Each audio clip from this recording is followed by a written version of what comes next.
नमस्कार दर्शक আপনারা দেখছেন উদয়নারায়ণপুর বার্তা। দর্শক, আজ উদয়নারায়ণপুর বিধানসভার যুযুধান দুই রাজনৈতিক দলের কর্মসূচি ঘিরে ধুন্ধুমার উদয়নারায়ণপুর বিধানসভার খিলা গ্রাম পঞ্চায়েতের গড়পাড়া সংলগ্ন এলাকা।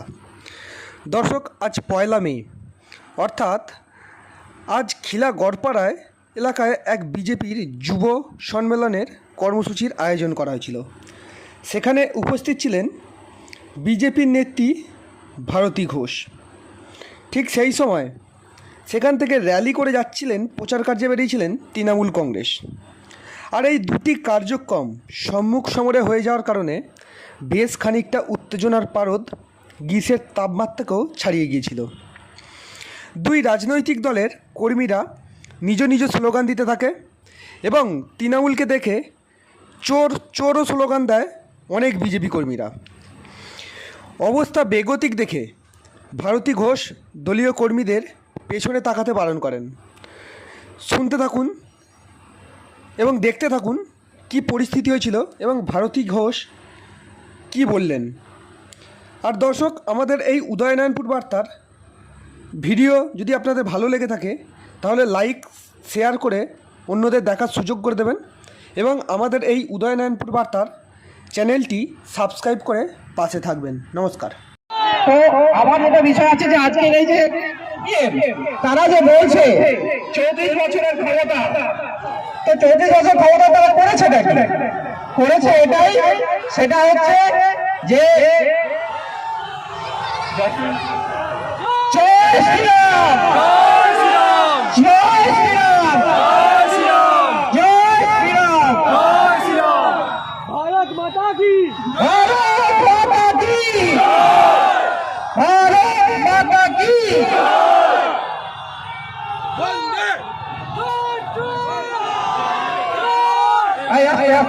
সবাই চলছে।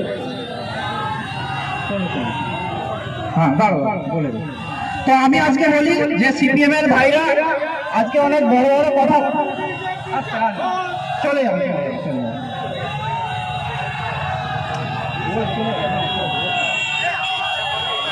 তো সিপিএম এর যে ভাইরা তারা যে অনেক বড় বড় কথা বলে আজকে ওদের,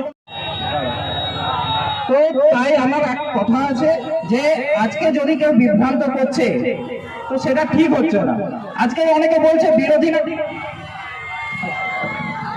আপনারা সবাই বসে যান, তো বসে যান, বসে যান, পেছনে দেখার কিচ্ছু নেই, পেছনে যারা দেখে হেরে যায়, সামনে তাকান তো, বসে যান, আরামসে বসে যান।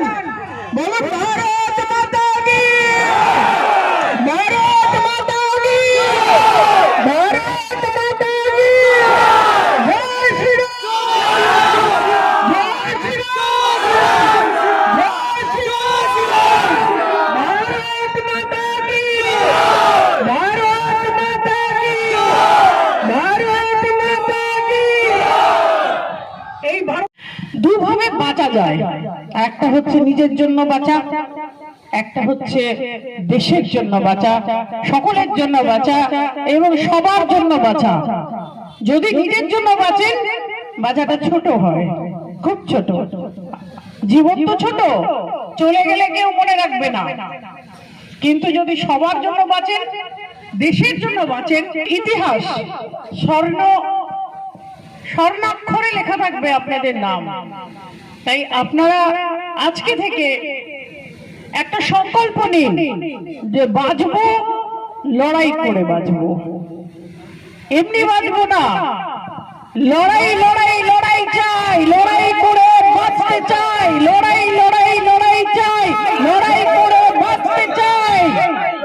তাই ভারত মাতার সন্তান হিসেবে এই অন্যায়, এই অসভ্যতা, এই বঞ্চনা আমরা স্বীকার করব না। আমি যে দেখেছি গোপন হিংসা, কপট রাত্রি ছায় হেনেছে নিঃসহায়, আমি যে দেখেছি প্রতিকারহীন শক্তির অপরাধে বিচারের বাণী নীরবে নিভৃতে কাঁদে, কণ্ঠ আমার রুদ্ধ আদিকে বাসি সঙ্গীত হারা আমাবস্যার কারা। এরা কারা? যারা আজকে বাংলার মানুষের উপরে প্রতিনিয়ত প্রতিদিন অত্যাচার করে যাচ্ছে। বাংলার ছোট ছোট বাচ্চা বাচ্চা ছেলে মেয়ে আজকে রাস্তা রাজপথ সিক্ত হয়ে গেছে এদের চোখের জলে। আজকে 25,753 জন বাড়িতে বসে ভাবছে যে নারকেল দড়ি নেই, কোন গাছে বেঁধে আত্মহত্যা করা যায়, দেখো তো লম্বা গাছ আছে কিনা। আজকে আমরা এই অবস্থায় এসে পৌঁছবো কেন? কেন পৌঁছবো ওই জায়গায়? আমরা তো এত লড়াই করে স্বাধীনতা পেয়েছিলাম, সেই স্বাধীনতার মর্যাদা কোথায় পেলাম? আমরা কোনো মর্যাদা পেলাম না তো। আজকে মধ্যবিত্ত চাকরি পায় না, তাদের ঘরের ছেলেরা পড়াশোনা করে আজকে ডাক্তাররা মার খায়, উকিলরা মার খায়, শিক্ষকরা মার খায়, ছাত্ররা রাস্তায় বসে কাঁদে, উকিল মার খায়, পুলিশ ঘুষ খায়, সরকার ঘুষ খায়। আমরা যাবো কোথায়? মহিলারা রাস্তায় বেরোতে ভয় পায়। এই বোধহয় পার্ক স্ট্রিট, এই বোধহয় কান্দনি, এই বোধহয় হাসখালি, এই বোধহয় সন্দেশখালী। আমরা কোথায় যাব? আমাদের যাবার জায়গা আছে কি? আজকে আপনাদের পেছন দিয়ে হাজার হাজার চোর যদি লম্বা করে হেঁটে হেঁটে যায়, আপনারা কেন ফিরে তাকাবেন? তাকাবেন না, তাকাবেন না, সামনে তাকাবেন, ভবিষ্যতের দিকে তাকাবেন। পেছনে তাকাতে নেই, সামনে তাকাতে হয়। তাই আপনারা প্রত্যেকে এক একজন মানুষ যারা আজকে এখানে উপস্থিত হয়েছেন, এই যুব সম্মেলনকে সম্মান জানিয়ে, এই যুব সৈনিকদের সম্মান জানিয়ে বাড়িতে ফিরে গিয়ে 100টা বাড়িতে অন্তত প্রচার করবেন। প্রত্যেকে 100টা করে বাড়িতে যাবেন। যতই রোদ্দুর হোক, যতই বৃষ্টি পড়ুক, অখণ্ড ভারতবর্ষের দিকে তাকাবেন। 370 ধারা অবলুপ্ত হয়ে আজকে কাশ্মীর এসে গেছে, ভারতবর্ষের সঙ্গে জুড়ে গেছে।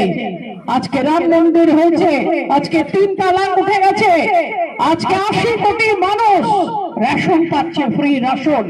আপনারা জানেন যে যখন কোভিড হয়েছিল আপনারা 140 কোটি মানুষ ইনজেকশন পেয়ে বেঁচেছিলেন।